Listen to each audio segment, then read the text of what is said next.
Hello दोस्तों, स्वागत करते हैं आप सभी का आपके अपने यूट्यूब चैनल जैकपुर पे। आज के इस वीडियो में हम लोग क्लास 10th का सामाजिक विज्ञान को ऑब्जेक्टिव का ट्रिक से याद करने वाले हैं और ये इसका पार्ट 2 होने वाला है।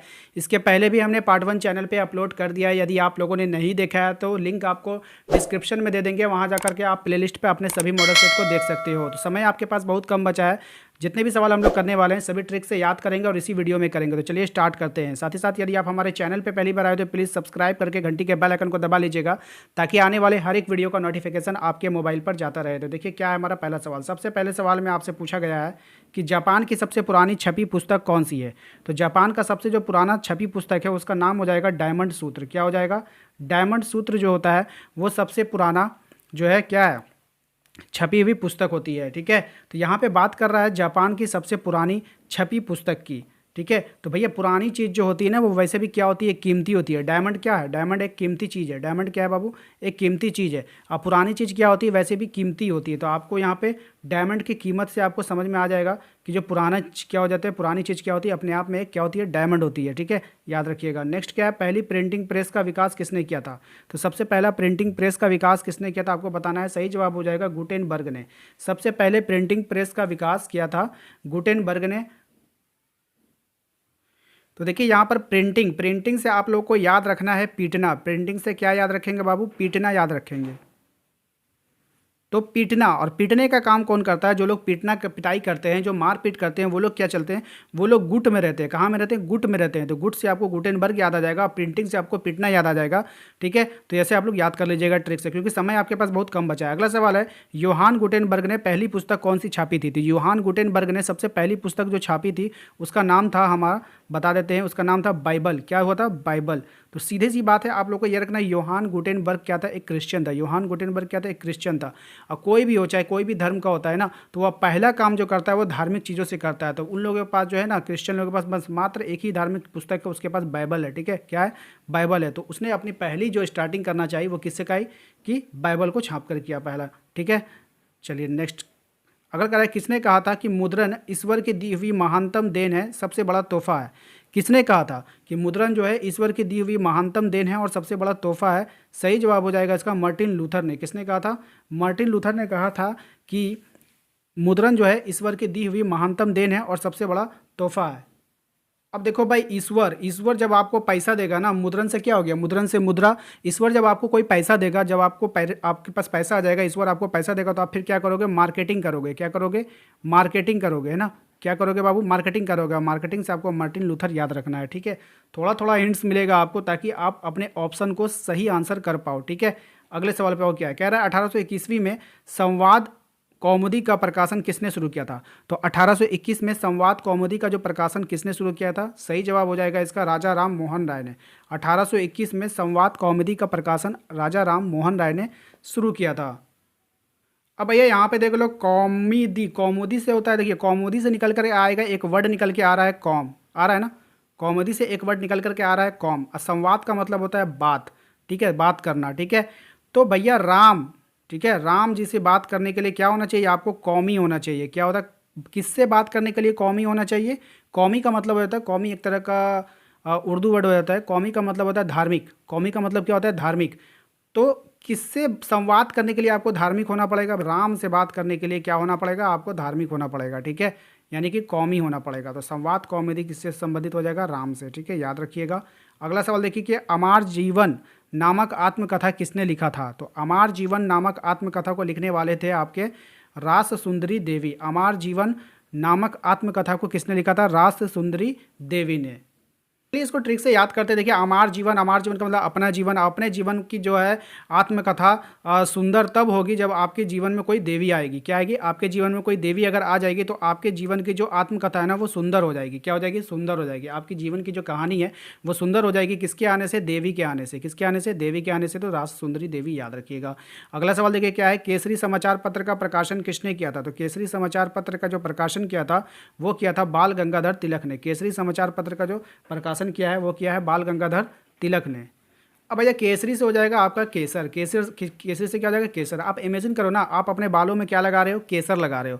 क्या लगा रहे हो अपने बाल में, केसर लगा रहे हो, बस आपको याद हो जाएगा। केसरी समाचार पत्र का प्रकाशन किसने किया था, बाल गंगाधर तिलक ने। अगला सवाल देखो क्या है, पहला भारतीय साप्ताहिक समाचार पत्र कौन था, तो पहला भारतीय साप्ताहिक समाचार पत्र था आपका बंगाल गजट। पहला भारतीय साप्ताहिक यानी सप्ताह में आने वाला समाचार पत्र कौन था, तो वो था बंगाल गजट। अब भैया गजट से हो जाएगा बजट, गजट से क्या हो जाएगा, बजट। तो अब हमारे पास ना बजट नहीं था, हमारे पास क्या था, बजट नहीं था, उतना पैसा नहीं था, इसलिए जो हम समाचार पत्र निकाले वो सप्ताह में निकाले। कब निकाले, सप्ताह में निकालते थे, ठीक है, रोज नहीं निकाल सकते थे, हमारे पास क्या नहीं था, बजट नहीं था, तो बंगाल बजट याद रहेगा।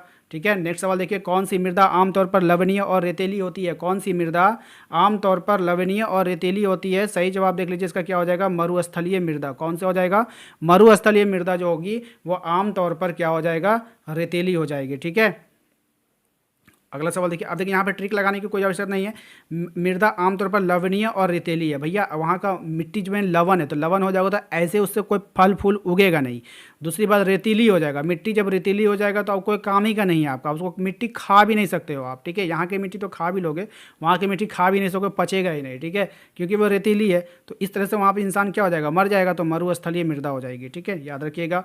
नेक्स्ट है, रियो डी जेनेरो में पृथ्वी सम्मेलन आयोजित कहाँ किया गया था, तो रियो डी कहाँ पर किया गया था, देख लीजिए, इसका सही जवाब क्या हो जाएगा, ब्राज़ील में। कहाँ पे किया गया था, ब्राज़ील में किया गया था पृथ्वी सम्मेलन। ठीक है,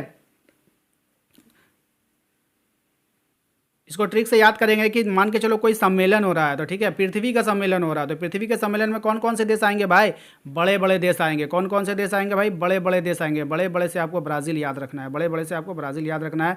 किस मिट्टी में नमी धारण करने की क्षमता सबसे अधिक होती है, तो किस मिट्टी में होती है बाबू, काली मिट्टी में। काली मिट्टी में जो होती है नमी धारण करने की क्षमता सबसे अधिक होती है। ठीक है, अब जैसे देखोगे ना, तो आपको ना देखोगे अधिकतर जो है मूर्त उरत जो बनाई जाती है, तो देखोगे तो वो जो है ना काली मिट्टी के द्वारा बनाई जाती है। क्यों, क्योंकि उसमें क्या होती है, नमी होती है। तो उसको इमेजिन करो कि कोई मूर्तिकार ना काली मिट्टी से क्या बना रहा है, मूर्ति बना रहा है, तो आप उससे पूछ रहे हो कि भैया काली मिट्टी से आप क्यों बना रहे हो, तो काली मिट्टी जो नमी युक्त होती है, यानी कि वो मुलायम होती है, उसमें नमी होता है। ठीक है, इसलिए हम इससे बनाते हैं। ठीक है, और कठोर वाला मिट्टी से बनाएगा तो मूर्ति फट जाएगा। तो आप लोगों को याद रखना है यहाँ पे कि नमी वाला मिट्टी से जो वो क्या कर रहा है, मूर्त बना रहा है, जिसके कारण आप उससे पूछ रहे हो कि ये मूर्त नमी वाली काली मिट्टी से क्यों बना रहे हो, तो वो कहेगा आपके जवाब में कि ये इसमें नमी होती है। ठीक है, याद रखना। नेक्स्ट देखिए, क्या वे जातियाँ जिनके लुप्त होने का खतरा होता है क्या कहलाता है, मतलब वे जातियाँ जिनके लुप्त होने की खतरा होती है वो क्या कहलाती है, तो ऐसी जातियों को हम लोग संकटग्रस्त कहते हैं। ठीक है, यानी कुछ संकट आ गया अब उसके ऊपर, वो लुप्त हो जाएगी। ठीक है, यानी अभी लुप्त हुआ नहीं है लेकिन उस पर संकट आ गया है, अब वो लुप्त होने के कगार पर है। ठीक है, नेक्स्ट देखिए, 1952 में भारत में निम्न में से किस प्रजाति को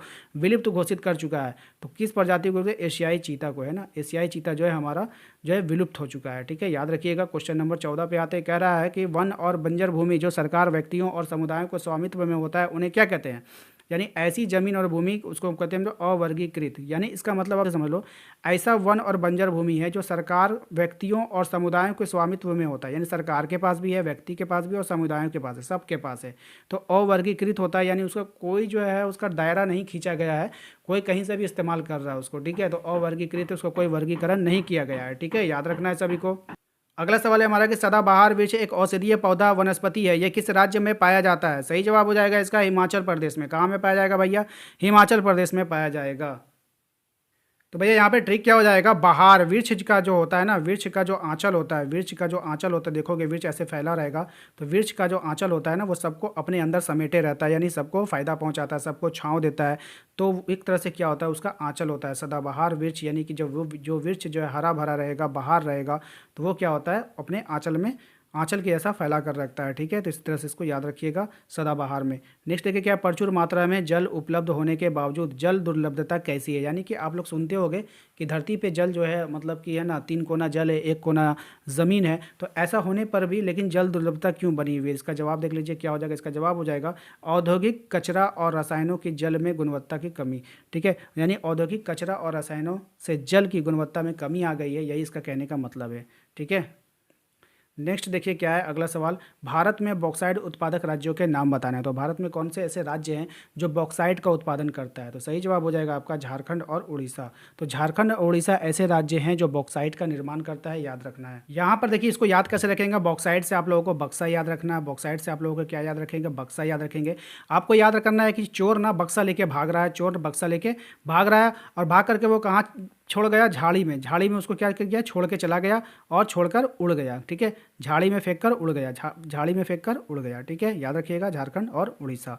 बक्सा, चोर, झाड़ी, ये जहाँ याद आया आपको तो आप ये वाला जोड़ा का आंसर आप आराम से कर पाओगे, मतलब आप उसको भूल नहीं सकते हैं, ठीक है। जैसे मान लो ये क्वेश्चन आ गया, ये क्वेश्चन आपका हाइड है, छिपा हुआ है, ठीक है। ये क्वेश्चन आपका नहीं रहेगा, ठीक है ना। देख लेना, ऐसे रटोगे कन्फ्यूज़ हो जाओगे, ट्रिक से बता दिए तो आपको याद आ जाएगा। ये आंसर नहीं है यहाँ पे, ठीक है। अब देखो यहाँ पे बॉक्साइट, भारत में बॉक्साइट उत्पादक राज्य का नाम बताया। आप जैसे बॉक्साइट का नाम सुनोगे तो आपको बक्सा याद आएगा, बक्सा से आपको फिर चोर याद आ जाएगा। चोर क्या कर रहा था, उस बक्सा को कहाँ फेंका था, झाड़ी में। झाड़ी से आपको झारखंड तुरंत याद आ जाएगा और झारखंड से फिर वो क्या किया, झाड़ी में फेंक करके क्या किया, उड़ गया, ठीक है। उड़ गया से उड़ीसा, झारखंड और उड़ीसा, ठीक है, याद रहेगा।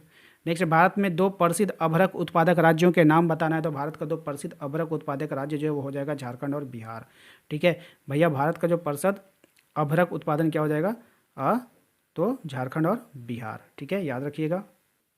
तो भैया अभ्रक में यहाँ पे देखो, अभ्रक से एक ट्रिक निकालते हैं हम। अभ्रक में यहाँ पे भ है, भ से आपको भूत याद रखना है। भ से क्या रखना है, भूत याद रखना है।